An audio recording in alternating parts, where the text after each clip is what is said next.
დონალდ ტრამპმა უკვე გაასწრო ჰილარი კლინტონს და უახლოვდება საჭირო 270 კოლეგიურ საარჩევნო ხმას, რათა გამარჯვებულად გამოცხადდეს.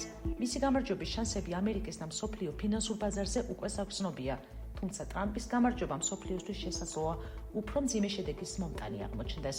რუსეთის და კერძოდ პუტინის მიმართ გამოცხადებული სიმპათიები და აგრესიის შემთხვევაში ჩამოუყალიბებელი პოზიცია, ნატო და ევროპის მიმართ საკმაოდ ბუნდოვანი ხედვები, კლიმატის ცვლილების უარყოფა, ირანთან ბირთვული იარაღის ხელშეკრულების გაუქმების დადებული პირობა, იმიგრანტების მიმართ მკაცრი ზომების დაწესება და ქსენოფობიური განცხადებები და ეს მისი პოპულისტური და სრულიად გაუთვლადი რეაქციები კრიზისულ სიტუაციებში.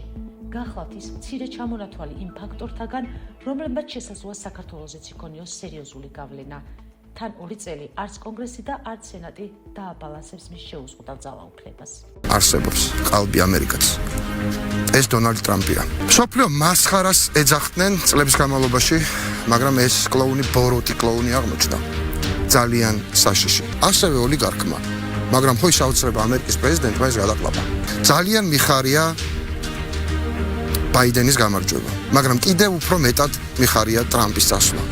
ამერიკას არაფერი გუშინ ნამდვილად არ ემუქრებოდა, უბრალოდ გამოჩნდა ის, რომ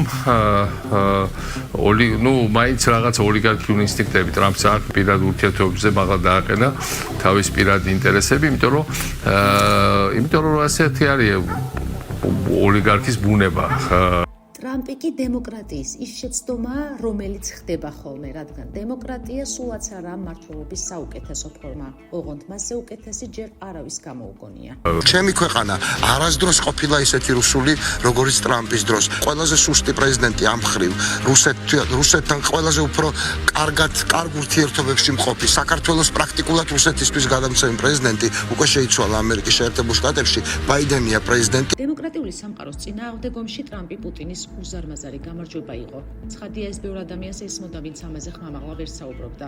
თუმცა ახლა, როდესაც რუსეთის ეს პოლიტიკური პროექტი პრინციპში ფიასკოთი დასრულდა და ინსტიტუციურმა მოწყობამ, რომელიც ამერიკის შეერთებული შტატების დამფუძნებელმა მამებმა 2 საუკუნის წინ შექმნეს, იმუშავა, დრო გაბედული ნაბიჯები გადაიდგას.